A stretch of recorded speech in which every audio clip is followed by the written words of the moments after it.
A wrong has finally been righted as Reggie Sanders heads to the Reds Hall of Fame.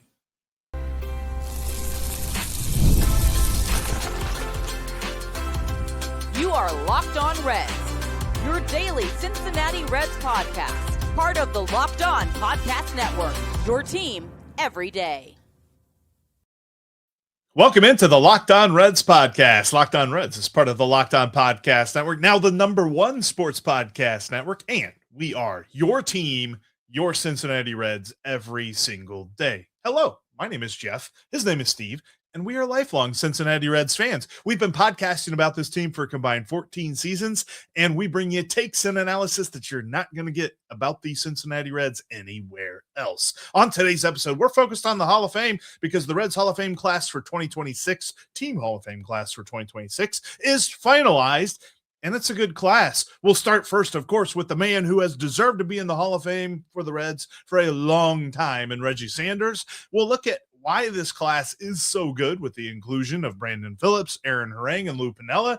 And later on, we'll talk about the players that are currently on the field at Great American Ballpark who could be part of the Reds Hall of Fame in the future. That's all in today's episode that is brought to you by FanDuel. Live bet your favorite NFL events right now with FanDuel. Download FanDuel today. All right, Steve, it is finally here. We have been clamoring for this a little bit. I know our friend Chad Dotson's been clamoring for it for a long time. He shared an article that he wrote for Cincinnati Magazine back in 2017, talking about the fact that Reggie Sanders is well past due to be added to the Reds Team Hall of Fame. He is finally in the Veterans Committee, whatever it is that they call it for the Reds Hall of Fame, elected him in, along with Lou Piniella, but it's long overdue that Reggie Sanders finally gets his recognition. Yeah, and when we look at Reggie, it's very easy to look at his career totals. You look at his numbers, and you're like, wow, those stats, Hall of Fame stats for the Reds. Yeah. I like to try and focus in just on what the player did while they were playing for Cincinnati, because it's the Reds Hall of Fame. It's about what they did as a member of the Cincinnati Reds. He was very, very, very, very, very good, Jeff. 8 seasons with the Reds, 21.5 in wins above replacement during his time in Cincinnati. As a Red, he slashed 271, 353, 476. He hit 125 home runs with 431 RBIs, Jeff. And just for good measure, he stole 158 bases. He has belonged in the Reds Hall of Fame for a long, long time. Here's where he ran into a problem. This is the thing that kept him out of the Reds Hall of Fame for so long. He is a tremendous guy. He is a great person. He was good to the community when he was here. The only thing he ever did wrong was fall apart in the postseason for the Cincinnati Reds. In 1995, he played in 2 postseason series, Jeff. He played in the NLDS against the Dodgers, and then he played in the NLCS against Atlanta.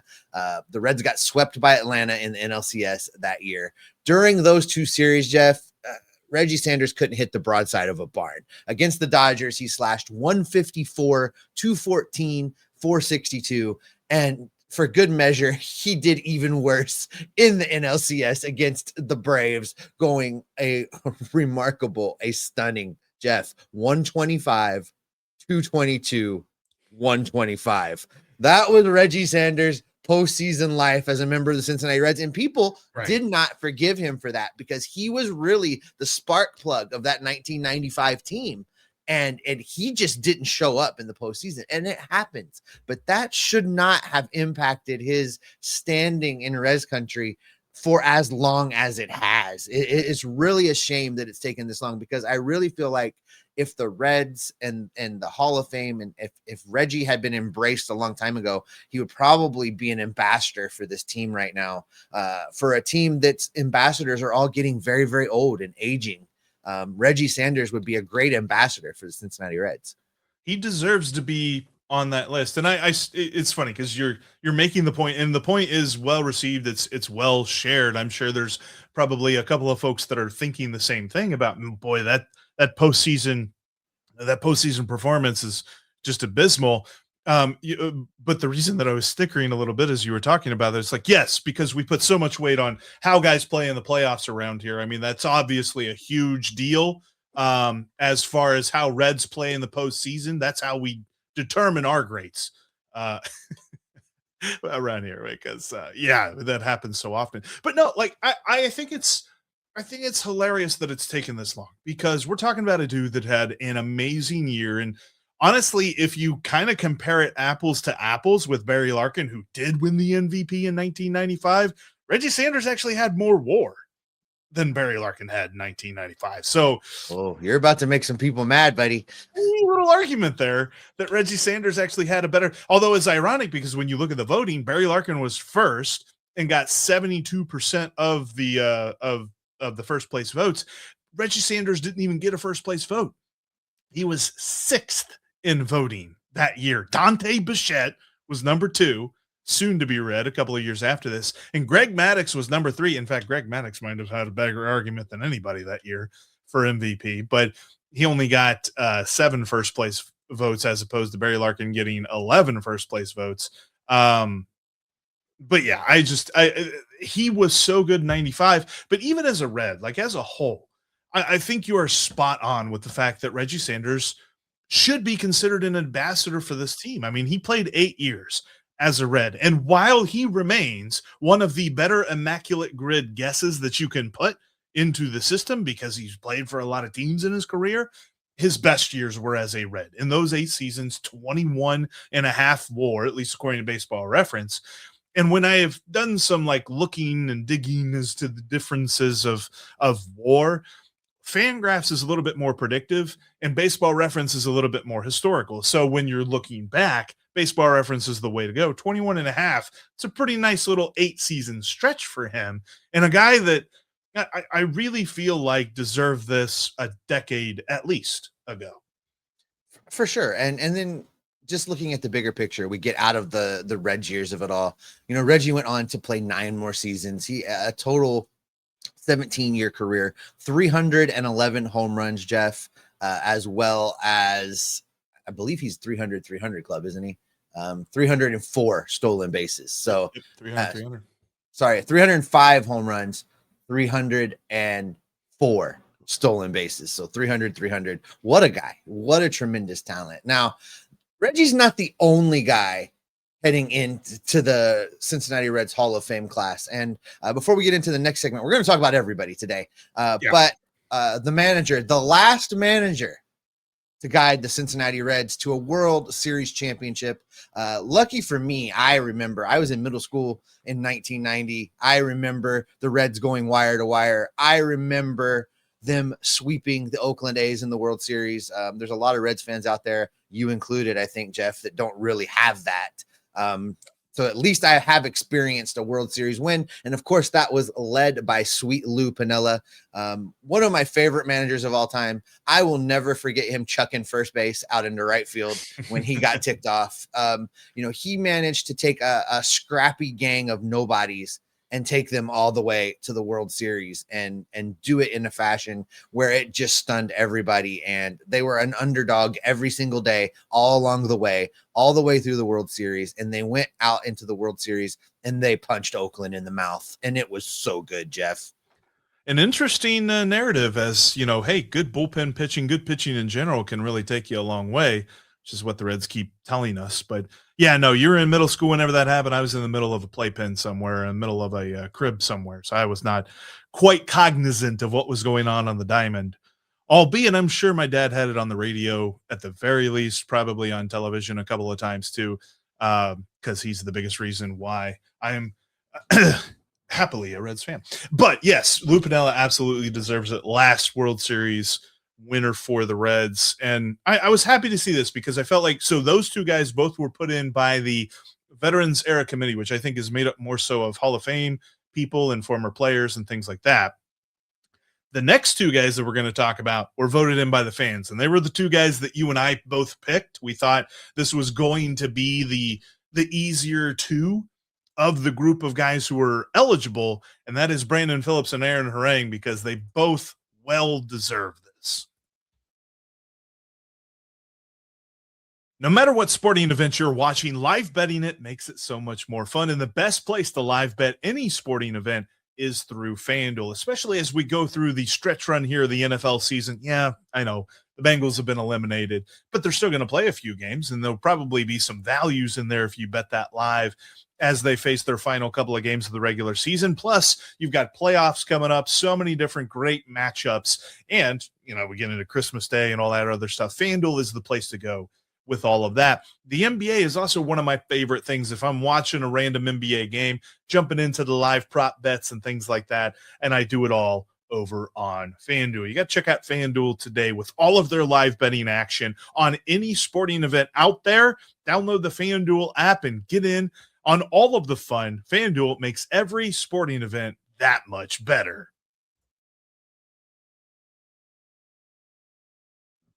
Thank you for making Locked On Reds part of your day. Thanks for making us your first listen, your second listen, however many listens.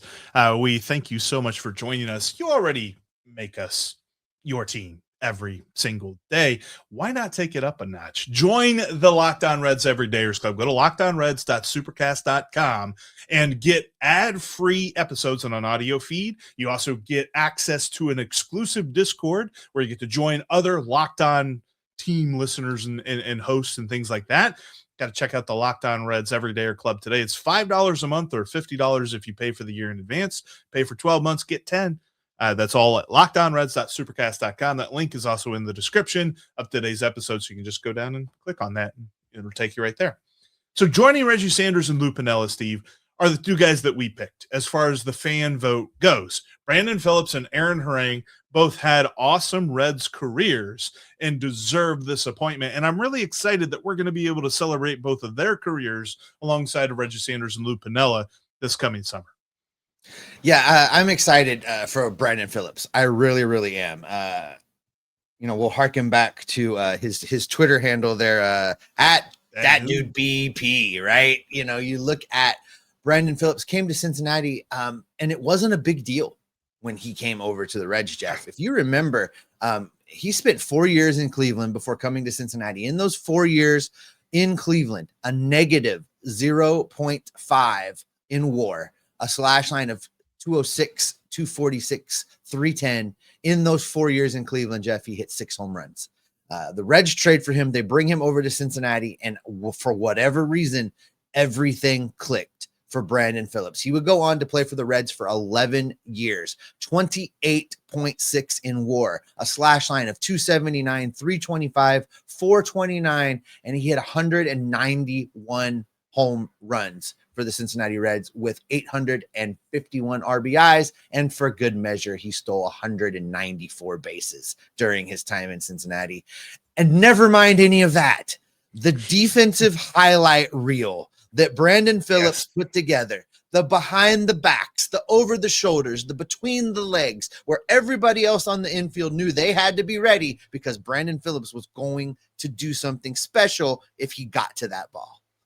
This is why it's so exciting to hear Chris Welsh and hear other guys that are around this team so much talk about Matt McLain and his glove and how good it can be, because we have seen how good it can be with Brandon Phillips. And if they're comparing Matt McLain to Brandon Phillips, that's where everybody gets so excited, because there wasn't a play he couldn't make. And it was not necessarily that it was always like, okay, that's fundamental. Like most of the plays that I remember him throwing it between his legs, throwing it behind his back, like he makes a stab at a ball that's on the infield on the grass, and they're like, how on earth is he going to throw this to Joey at first? And all of a sudden Joey's like, got it. That's an out, because that's just who Brandon Phillips was. But he also played everywhere in the lineup. They played him leadoff. They played him cleanup. They played him third. They played him sixth. He batted everywhere, and he was a value everywhere. I know that he was one of those guys that really, as sabermetrics was starting to take hold amongst the fans, that people who understood sabermetrics were like, well, guys, he's not the darling that you think he is, because the sabermetrics didn't love him. But he was really able to put that production out on the field. He was a great argument for people who really wanted to go eye test versus data. And honestly, we all just found out in the end, it's all working together. There's no reason to make them fight. But Brandon Phillips was that argument. But I want to do a little something here, Steve, because let me see if you remember. I hope you're not looking at this. Who was the guy that the Reds sent to Cleveland to get Brandon Phillips? I'm curious. I'd love to see if anybody puts it in the comments section. I'm sure you might be able to look it up, but yeah. I want to say he did it was not Dave pitch. Horvath. No, that was for Sean Casey. Sean Casey. Okay. Mixing up eras, I don't remember.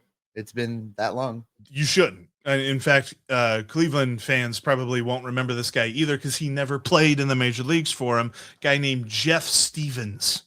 He did make it to the major leagues 3 years later with the Chicago Cubs. Pitched out of the bullpen for the Cubs for a couple of years during some obscure seasons for the Cubs where they were bad. But yeah, that he was part of that. I didn't realize this either, though. He was drafted by the Expos and he was traded by the Expos with Cliff Lee and Grady Sizemore, two players that the Indians got a lot of production out of. And they got this other dude in Brandon Phillips. They traded Bartolo Colon to Montreal for these three guys and also Lee Stevens. But it's ironic to see that Brandon Phillips was involved in that trade as well. Like, just kind of seems like he was involved in two very different ones. There's a blockbuster, and then there was a player to be named later where the Cleveland was just like, please go anywhere else. And he's like, don't worry, I will. And he always killed Cleveland, Steve. That was one of the fun aspects of Ohio Cup back in the day, was just seeing Brandon Phillips absolutely work. And the last thing I want to make mention on Brandon Phillips is he was cutting edge when it came to social media engagement and engaging with the fans. He was out there on Twitter at the time, engaging with the fans, responding to comments, engaging with people. I'm looking forward to seeing him and hearing what he has to say and being back in Cincinnati and engaging with the fans. This has been a long time coming. I'm looking forward to it, but he's not the only guy that you and I decided was definitely going to get in this year. The other one's a pitcher, and it's Aaron Harang, who for a good stretch of time, man, he was just really, really, really good, Jeff. 8 seasons with the Cincinnati Reds. I didn't realize, I just don't remember it, I guess, but he went on to pitch 6 more years after he left Cincinnati. I didn't realize he hung around that long. During his time as a Red, Jeff, 18.2 in WAR. He started 213 games for the Reds, throwing 1,300 plus innings. Aaron Harang was good for a long, long time for this ball club, Jeff. And, famously, I remember them pitching him in extra innings and everybody saying that that's what, started his decline and ruined his arm out in San Diego. But, when you needed a bulldog for a long time in Cincinnati during those 8 seasons, Aaron Harang was your guy. I think too, he was one of those unsung pitchers in the middle of rotations. Like before even Bronson Arroyo got here, it was like Aaron Harang and a bunch of just who like, you remember when they had Eric Milton and Ramon Ortiz, and they're like, our rotation, baby, look at this. It's like, nah, man, it's Aaron Harang, and you're just hoping that you get some good performances out of guys, because Aaron Harang would hold that thing. He was like you mentioned, bulldog. Like, he was an innings eater. He was the kind of guy that I always knew the Reds were going to have a good game out of. And like, he had some seasons where you look back, like 2007, I didn't realize he finished this high in the Cy Young voting, but 2007, he finished 4th in the Cy Young voting. That was actually further along than Luis Castillo ever made it, as far as the Red is concerned, in the Cy Young voting. Only Johnny Cueto had a higher standing in Cy Young voting during this century, up until Trevor Bauer won the Cy Young. But like, this is a guy that I don't think we fully realize how good he was in 2006 and 2007. Put those 2 seasons together. And in fact, let's loop in 2005. So from 2005 to 2007, he amassed, what's that, 16 wins above replacement in 3 years. And this was during what I would call the pitching desert of Cincinnati Reds history, because looking at the rest of those teams during those seasons, my goodness, like, 2007, was that Arroyo's first year, or was that his No, second? he was on the 2016 because Harang outpitched everybody in that season, and you look at what that pitching staff was in 2006. It was Arroyo, Harang, Milton Ramirez, and Brandon Clausen and Kyle Loesch was your starters for the Cincinnati Reds in 2006. I would love another quick trivia question for anybody on the comments section. Who is Ramirez's first name? Because there's probably a good chance that you don't remember Elizardo Ramirez. I won't. I was looking at going, is that a real guy? Elizardo. I remember Elizardo. I remember thinking, because this was like, 2006, 2007 was when I was, really starting to understand Reds baseball and really trying to squint as hard as I possibly could at some guys and say, I think he could be good. I think Kyle Loesch could be good. Brandon Clausen, he was like, getting high marks from people. But yeah, like Bronson Arroyo and Aaron Harang combined for 30 wins. The rest of the starting rotation for the Reds combined for 18 wins. And that was amongst 4 different pitchers. Like, it's just hilarious, the differences in what the Reds had in the starting rotation back then. But yeah, very happy to see that Aaron Harang is making it into the Reds Hall of Fame. Yeah, me too. I'm really glad to see it. But look, it's always fun this time of year when the Hall of Fame announces their class to start speculating about guys that are on the roster right now. So coming up, we'll take a look at the current Reds and who might be on track to make the Reds Hall of Fame.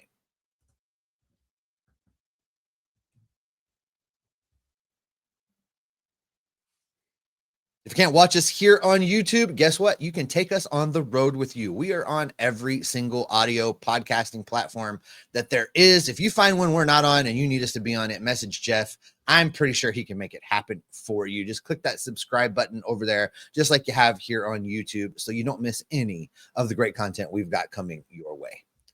All right, Jeff, we've talked about the Hall of Fame class and the guys that are getting in. It's a great class. I'm excited for the inductions and to get to hear from some of these former players and sweet Lou Piniella. And it makes you wonder who on the current Reds roster has a case, who is on track, who could be a guy making the Reds Hall of Fame. And looking around this team right now, there's plenty of pitchers. There's maybe a hitter, and that's pretty much it. Yeah, it's Elly De La Cruz on the position side, because I think he will just continue the trajectory that he is currently on and maybe even increase that trajectory. We might be seeing some amazing performances in the coming years from him, but you are hoping, you are not predicting if you're looking at any other position player. Like even Tyler Stephenson, I want to say, man, maybe he's kind of put together a career WAR. His career WAR is like just over 8 right now. So it's not as if he's really put together the kind of resume that I thought he could do. But you're right. Like pitching is really where the strength is coming in, because Hunter Greene is almost to the point where Aaron Harang was. Like Aaron Harang in his career as a Red put together a little bit over 18 wins above replacement. Hunter Greene is at 13 wins above replacement, and he's only pitched in 4 seasons. The other factor, you look at these players that are currently on the roster, how many of them are going to make it past 6 seasons with the Reds? Because that's a good one. Hunter Greene, we know, has already had his arbitration years bought out and had a couple years tacked on. But beyond that, if Nick Krall is true to his word, he's going to start trading guys in their 5th and 6th years of team control. And I think it's hard to build a case of Reds Hall of Fame when you didn't play here very much. So it's going to be hard for some of these guys. But you're right. Hunter Greene is almost where Aaron Harang was from a standpoint of career totals. You look at guys like Nick Lodolo, he's going into his 5th season on the big league club. And, he hasn't been able to put together a full season. He's only at 8.5 for WAR. So, he's going to struggle and probably not be here 2 years from now because just the economics of this team. So it's going to be hard for guys, I think, down the road to make the Reds Hall of Fame unless the standards, the criteria are significantly adjusted and you're willing to look at guys' total careers versus the things they did while they were in Cincinnati. No, and you bring up a good point because I've seen a lot of this going on around like Red's social media and stuff like this. Like, I feel like if you were to ask people right now, if you had to trade any of them, which right now I don't want the Reds to trade any of them, but if you had to pick, the Reds have to trade one of these three guys, and they get to keep the other two: Hunter Greene, Nick Lodolo, Andrew Abbott. I almost think, I don't think it'd be unanimous because nothing is unanimous on Red social media, but I think a vast majority of people pick Nick Lodolo out of those three. Yeah, you're probably right. Because then that makes me wonder too, because to your point, you got to play more than 6 years to really get into the team Hall of Fame and put together a good 6 years. I think you have to pick between Nick Lodolo or Andrew Abbott because I don't think the Reds keep both. I think it's likely that you're picking Andrew Abbott to get a contract extension of some kind. I could see that. I could see that. Although if Andrew Abbott continues to be the bulldog workhorse that he has been, it'll be even hard to re-sign him. Right. You know, it feels like this is the offseason to go for that. Very interesting this Reds lineup, Jeff, because they had so many young players hit the big leagues and stick all in that very narrow window. But it also means that there's coming a time where the front office is going to have to blow this roster up and trade these guys away. And it's going to be turmoil in Reds country. But I can tell you there's going to be guys that go on to have tremendous careers, and we're going to be looking at them going, man, I wish they had been here.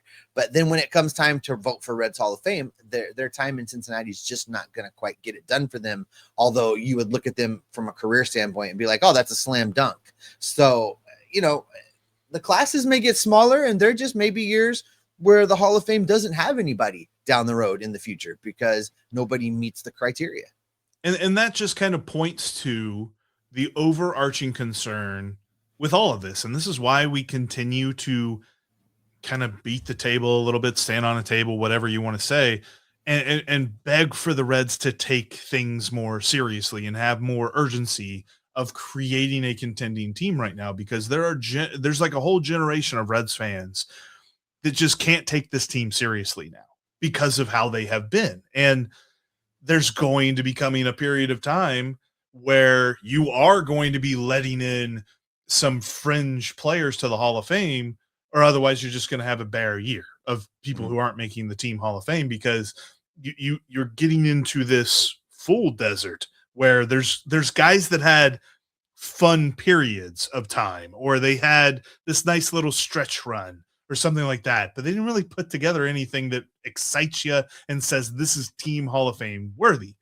Like, I think the other part of this too is, and it's an argument that I tried to make a little bit about Homer Bailey, is that like individual achievements on top of career performances, Elly is also that guy. Like, there isn't anybody else that's hit for the cycle. There isn't anybody else that's thrown a perfect game or a no-hitter or something like that. Like, I want to see that happen to bolster somebody's status here. I think like Hunter Greene, Andrew Abbott, Nick Lodolo could really add that and make a good case. So you and I are in agreement that Elly is going to be gone after 6 years, that there's no way the Reds are going to get an extension with him. Unfortunately, unless the economics of baseball change drastically. But here's the thing with Elly, talking about, do you put a guy in the Hall of Fame that's only been with your team for 6 years?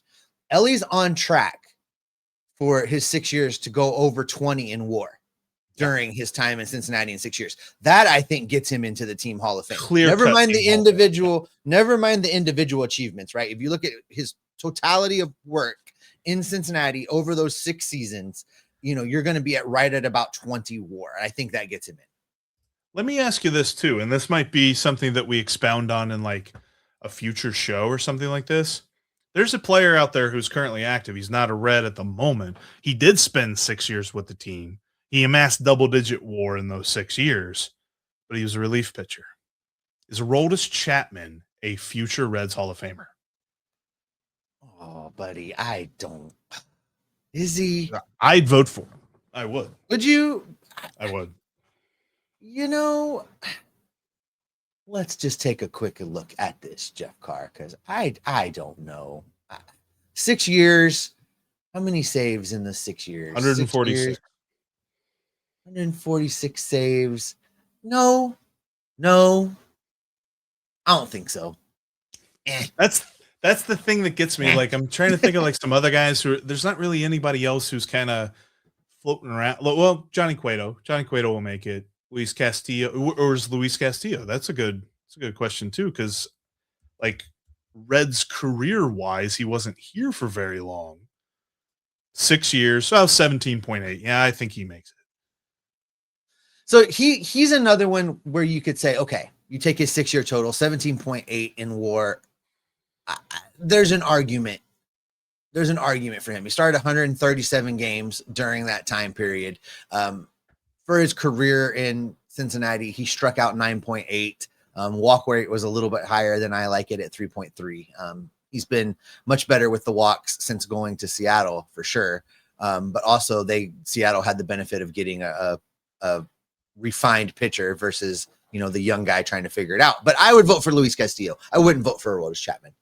Which is another point to our conversation on yesterday's show where we were discussing 2 days ago, Eugenio Suarez. Like, I think, you missed this point on your part of the argument, and that he does need to come back here and have a couple more good years to get himself into the Reds Hall of Fame, because right now he's only got 12.8 WAR in 7 seasons.